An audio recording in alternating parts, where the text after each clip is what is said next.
Hey, what's up, everybody? It's Jeff. I'm here with Hector from NetherRealm. How you doing, man? I'm doing excellent, man. Thanks for having us here. Good to have you in. Checking out a little bit of Injustice. So I just played through the first chapter of Story Mode. That's kind of one of the first. I think it's the first time that I've seen anything about the story in the game. It seems like this has been. Well, I mean, obviously, there's a big focus in MK. The story mode's kind of building on that stuff. But what's the structure? It's not the Rage this time. Right. Last time you guys worked with DC characters, it was the Rage. Right. How do you get good guys fighting good guys and justify all that stuff this time around? For Injustice, I think the story was kind of like the main crux. Like, we had to have kind of context for why these characters were fighting against each other. We couldn't kind of default back to the whole magic, or some virus that's like infecting them. We really wanted to have more of a sophisticated kind of storyline that made it make sense of why Superman was fighting Catwoman or something like that. So story mode was actually really, people really responded well to it on MK9. People really enjoyed that. People really liked it, and we had taken that foundation from MKDC, ironically, where you would watch some sequences and then you would play a character and kind of follow their events as you go through.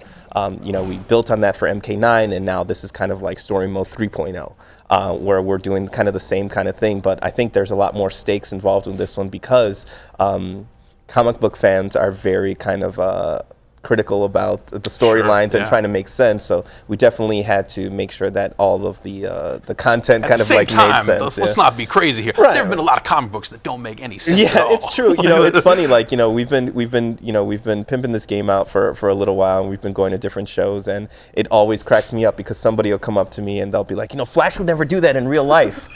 And you're like, dude, like, what do you mean, like, real life? Flash would never do anything in real life. Right, because he's not a real person. But, on this time around, we really wanted to make sure that we paid a lot of attention. And Story Mode is kind of the crown jewel of Injustice for this one.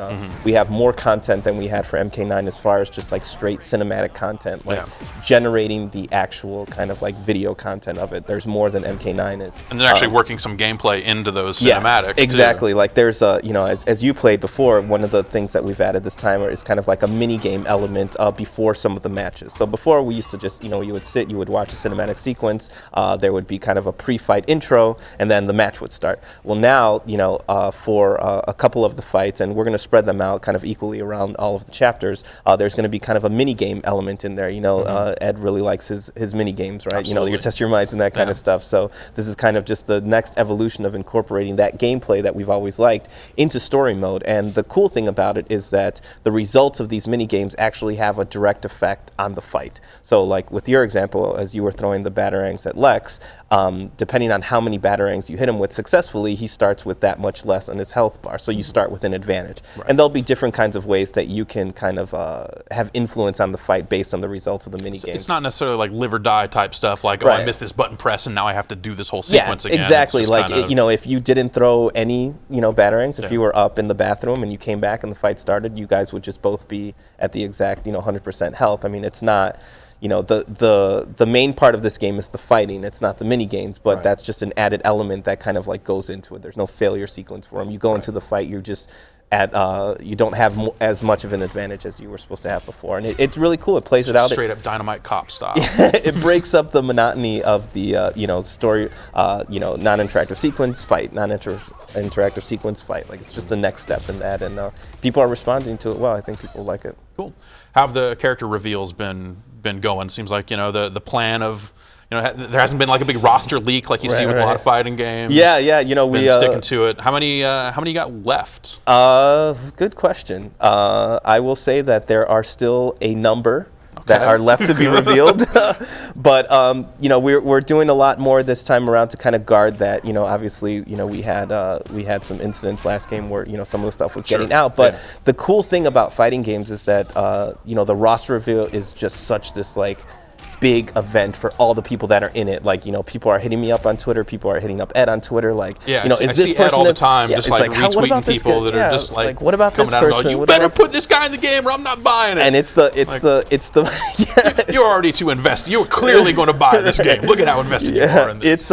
It's amazing, and people make really compelling cases for the games that they want, for the characters that they want in the game. But at the end of the day, like, we can't have the entire roster in there. I mean, at some point you have to like cut it off, and And we went through this with MK, and we're going through it now with Injustice, but it's just a new audience, right? It's not only the MK fans or the NetherRealm Studios fans that are engaging with us. Now it's from Comic Vine or all these other websites, like fans of those websites that are getting their information about the game are now coming and following like Ed and like, hey, what about this? Like, what about this character? Like, why isn't this person in there? Or, which version of the Green Lantern is it? Like, why did you pick Hal? Like, why isn't it, somebody else? Or which Flash is it? Like, so what percentage of the incoming requests are for Mortal Kombat characters?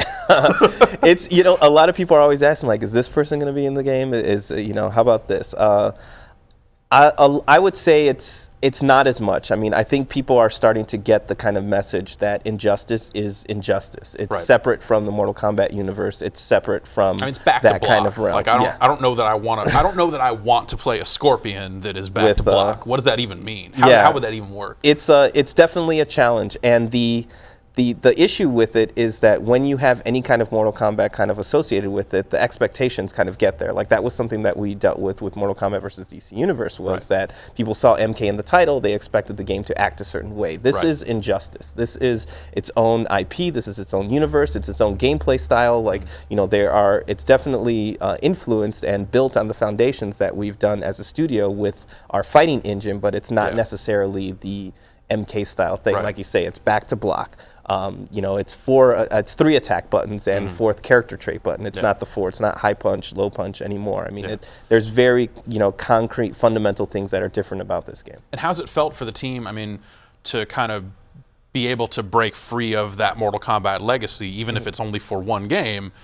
To really just kind of get out there and truly experiment. Has that been challenging? Has it been fun, been crazy? It's been fun. I mean, obviously we're able to take a lot of different kind of gameplay features that we wouldn't have been able to do that would have been considered blasphemous. And the most basic example is the back to block. Like if you ever took away the block button in an MK game, there would be, much ado about that. Right. But in this game, we can actually try it, and people are going to experiment with a gameplay style that they might not be used to if they've only played MK their entire lives. And it sounds like that you've got options in there for people that even want to change the way the moves are done. Yeah, exactly. We actually, we talked about this a little bit earlier. There are a couple of different kind of like controller options that you have in the game. So you can do the more basic kind of Mortal Kombat-y where it's like down forward to do a move. But there's also going to be an option in the game where you can change it to a different type of control scheme where it's like down, forward, and forward to do a special move. So more of a quarter circle motion. We also have an option to kind of turn on and off button confirmation on release. And the techie term of it is negative edge, but basically it's holding a button down. When you release it, the game records it as a direct input. We have the option to kind of turn it off. That's a very Mortal Kombat-y way. People are used to the game kind of being that way, but we've built the option of allowing the player to choose if they want to play that way or not. That's a really big deal for us as well, because it definitely changes the way the game feels, and I think people can customize it and make it work for them the way that they want to do it. It seems like that, it's you tend to look at it and like, oh, it's a DC game, so obviously there's going to be this other audience that doesn't necessarily appreciate fighting games on the level that like people that really appreciate fighting games do. But at the same time, I look at these menus and see you've got like entries for frame data and stuff like that. Like clearly, it's pretty serious business. It's serious business, man. It is. Mortal Kombat was well received by kind of the elite like fighting game community and that kind of stuff, and it was also kind of a commercially viable. So obviously the casual fan, the guys that just want to get drunk on the couch and do like fatalities, they were having a good time too. And we were, I feel like we were really successful in bridging the gap between those two worlds.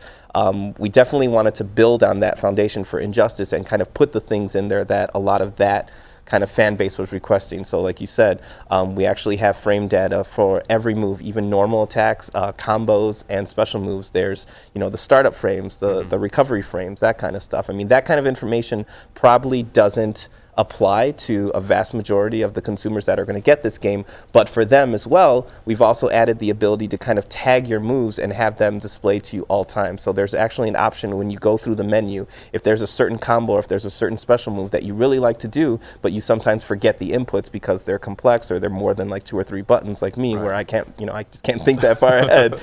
You can actually tag that move and it'll appear on your HUD underneath your health bar, and it'll be available to you the entire match. So like so that's kind of like an advanced feature that helps the casual player out, because they'll be like, this is how I do a batarang. It's back forward Y and it's always there kind of in your face. So it's just the next evolution of kind of all these features that we like that bridges the gap between the casual fan and the hardcore And with any luck, you expose frame data to enough people, they'll start to at some point they'll start to understand and maybe graduate up into that. Yeah, hopefully. I mean, if somebody understands like, hey, I did this batarang at the same time he did his eye laser, why did I get hit with it and he didn't get hit with it? Here's why, because the frame data is that way. So hopefully we're informing the player a little bit more. That's cool. We're going to address a lot of that stuff in tutorial mode. We have a pretty expansive tutorial mode that's going to come up kind of the first time that you play the game. Nice. Like, hey, you've never played Injustice before, would you like to do the tutorial? And we'll kind of walk people through that as well. And our practice mode has been completely revamped as well.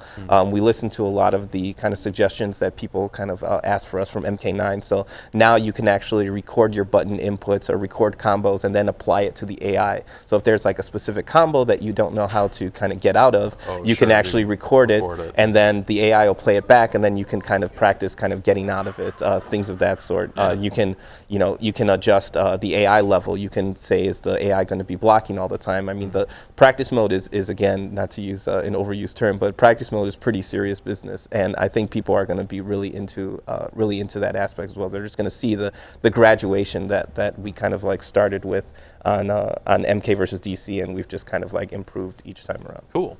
So I'm not going to ask about the characters or post-release content from a content perspective, but more from a tech angle. One of the real problems post-release with MK9 was, did this person go download the character or not? It seems like you guys were trying to bribe people like, hey, get these free character skins and also download this compatibility pack. Right. And it led to cases where people who had purchased the characters weren't always able to use them online. Right. Is that something where you're just kind of hamstrung by the way the consoles are built, or is there a more elegant way you think that can be handled this time around? There is a more elegant way that we're handling that, and lucky enough, we are going to copy the Borderlands style of, hey, if you have not downloaded the compatibility pack, you just can't go online. And Borderlands was kind of they kind of like set it forward where it was like, hey, here's this new content, because somebody else could jump in.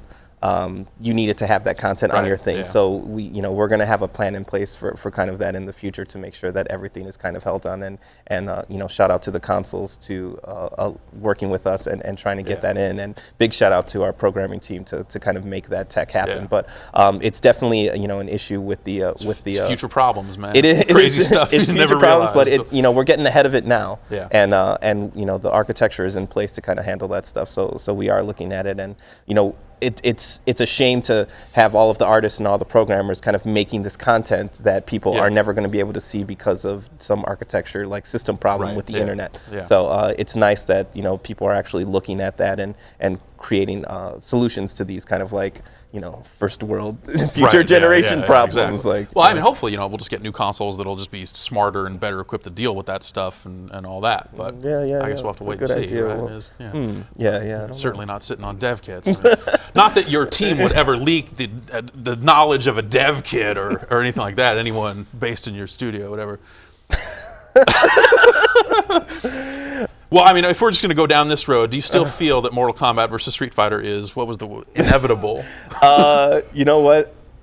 People always bring that up to me all the time. I'm going to blame it on Seth leaving now, if it never happens. Right. That's all it's totally Seth's fault. This could have happened. Yeah, he was our secret mole that we had in there to try to get it all the way up to get it. He was supposed to establish this relationship with Ono and get him and do it, but he decided to leave, and so it's his fault if it doesn't happen. I'm absolved of everything that kind of went in there. We can always just look forward to more follow-ups on Street Fighter Cross Tekken, right? That's just the cool thing about it, like, I don't think Ed's going to ever give up that dream of Street Fighter Cross Mortal Kombat. I'm certainly never going to do it. I mean, I'll stick by my word and say it's inevitable. Like, it's such a cool idea. It's maybe too good to not happen. I mean, we'll take again take the long view. 15 years down the line, at some point, someone's going to be like, all right, this is this is the time. Well, the cool thing about it too is that, you know, with Injustice, you can see that we can kind of make that style of game. I think one of the things that not only the community thought, but maybe, you know, somebody from that side would be like, well, you know, the Mortal Kombat team is just about gore and blood, and that's the only reason why. But I think that with the last few games, we've been concentrating on gameplay and showing that no, like we are a fighting game studio first. You're that out happens there, to be these games are at the tournaments, like they're making the scene, and they're not just. And Injustice, I think, is just the next kind of evolutionary step in that. I mean, you can see kind of the leaps forward that we're doing with the gameplay and the stuff that we're willing to kind of experiment with to kind of get that over, and you know, hopefully in the future, like, you know, that'll happen. But right now, our main focus is just making Injustice really cool and kind of reach out to people that, you know, maybe they're not DC fans, but they're fighting game fans, and they're just going to like, you know, kind of a new entry that does something that's new and different and kind of speaks to them. And at the same time, we want to get the DC fans that have always wanted to see who would kind of win this matchup between Batman and Superman. If they were, you know, given equal kind of terms, who would actually win that match? Well, I mean, if you really want to talk about dream matchups, I mean, you know, you guys obviously working with the DC license and all the other stuff. You've got a Lego Marvel game in the works now, so clearly there's some precedent there. Can I get an inevitability rating on a? You'd have to ask. John Vignacchi next time you have him on. He's our mole at Disney right now. So, like, you know, we tried the set thing. We can pressure him into making that happen. You know someday, what? The cool thing about that who would win kind of matchup thing is that seems to be kind of like the crux of comic book fans, right? Like, who would win in a fight? Who would win or whatever? And luckily, like, we kind of took that we took that idea and are integrating it in our marketing thing. We have this like huge campaign coming up over the next like month where it's who would win in a fight, right? So we have people like Kevin Smith, you know, all these kind of like, you know, celebrities kind of that are in the comic world, like that have an affinity for weighing in on it. And then we actually are going to have a contest where we're going to kind of record a lot of gameplay footage with these characters against each other, and people are actually going to be able to go online and vote who they think they would win in the fight. That's cool. So we're kind of like knocking out both ends of it, because we're having people kind of discuss it, and at the same time it's giving us an opportunity to show some like really hardcore gameplay. So we have like, you know, we have a bunch of tournament players coming in. We're going to be recording their footage. We have a bunch of our like QA testers. We have our designers. Everybody's getting into it. You know, there's fights in our studio. Who's the best Batman? Okay, whose Batman is going to be in this kind of like in this marketing video that Kevin Smith and, you know, all these other people are going to be talking about. Just make Kevin Smith play. We should make Kevin Smith play. It's going to be really, really cool. We're really looking forward to that. I think people are going to be into it because it does both, right? It gets the celebrity and kind of the casual fan interested, but the hardcore fans will be like, all right, that's smart. This is the best Batman player in the studio playing against the best Bane character in the Bane player in the studio. What are they doing against each other? What's their gameplay? So it goes both sides. We're super looking forward to it. That's cool. I mean, there are huge swaths of Comic Vine that are constantly having that Yeah. argument, so I think there's definitely as long as 4chan doesn't get a hold of it, and, you know, Harley Quinn makes it to the finals or something like that. That's the only thing. But other than that, I think it's going to be really cool. I think people are going to be into it. Cool. You know. So what's left to do on the game? Is it all just tuning and balancing and stuff like that? I mean, you're pretty close. Yeah, to all of the here, content is in. You know, all of the backgrounds are in. All of the interactables are in. Right now, it's just fine tuning and getting ready for submission. I mean, we're right there. We're coming out in April, and it's, you know, late January right now, so there's not much room to just be like, hey, you know what? I think we should just add 10 more characters. I've just come up with like 5 new features we should add. So just Ed just walk in and do that. And just the game needs to have this. He does, but he understands he kind of understands the scope of what he can change and what he doesn't. But he definitely has to do it, and again, like, people coming out and playing the game, I'm sure, like, you know, we're going to ask you, what do you feel about it, like you having it? I mean, luckily there's enough time to change things. And one of the other things that we've implemented in this game that we've carried over from MK9 was the tweak variable system. Right. You know, we talked about this a little with MK9, where all of the values for damage, cooldown, resets, everything is something that we can adjust on the back end that's not going to require a patch. Right. So, you know, the basic fundamentals of the games are going to be out there, but you can be pretty sure that this game is going going to evolve, based on it, and we can actually change it. And those are very simple kind of values that we can just change. Those are numbers, and those will be automatically pushed to your Xbox when you get online, and it's all under the hood stuff. So we're excited about that. I mean, the game's going to evolve, and it's going to keep growing, and hopefully it has as much legs as MK9 is. I mean, MK9's already, this is the third year in a row it's going to be at EVO, and people are still finding out new tech. And, if we can get Injustice to that level, that'll kind of be more validity for our studio of like, yes, like it's gameplay. We're gameplay focused, and we're just trying to make the best fighting game we could possibly make. Cool. Well, thanks for coming out and showing it to me. It's looking pretty good, and thanks for having us out in here. April. So April 16th. Make sure you get that those pre-orders in and help us out. Get the fight stick with the glowing the fight stick. I should have I should have brought it to you. It feels really, really good. Like I was pleasantly surprised. Like it's good, and the game feels good. I like that with it's got stick. a bat on it. American joystick. That's American game, American joystick. American joystick. American. Yeah, it's funny. Paulo said that Paulo's thing was that somebody I think asked him a question on Twitter. It's at Paco Stevens. If you guys ever want to follow that, can we shout out our Twitter handle so that we can get So at Paco Stevens, somebody asked him like, hey, what's with the bat top, and he just responded, America, like American flag, whatever, and just put it on there. So it was pretty funny. But yeah, as far as getting like information and stuff like that, like totally follow Ed like at Noobda, at Noobd. Nobbde, totally follow him. Like he loves it. Like Twitter is like the coolest thing ever. It seems like he's just carved out a chunk of his day where he's just like, I'm going to respond to these people. Yeah, it knows. It's and like some of them are crazy, but he's going to respond Everybody knows, like when you see him post his first one, it's all right, because doors closed, leave him. Like that's his social media time, and it's a good time. Mine is at Hectorific.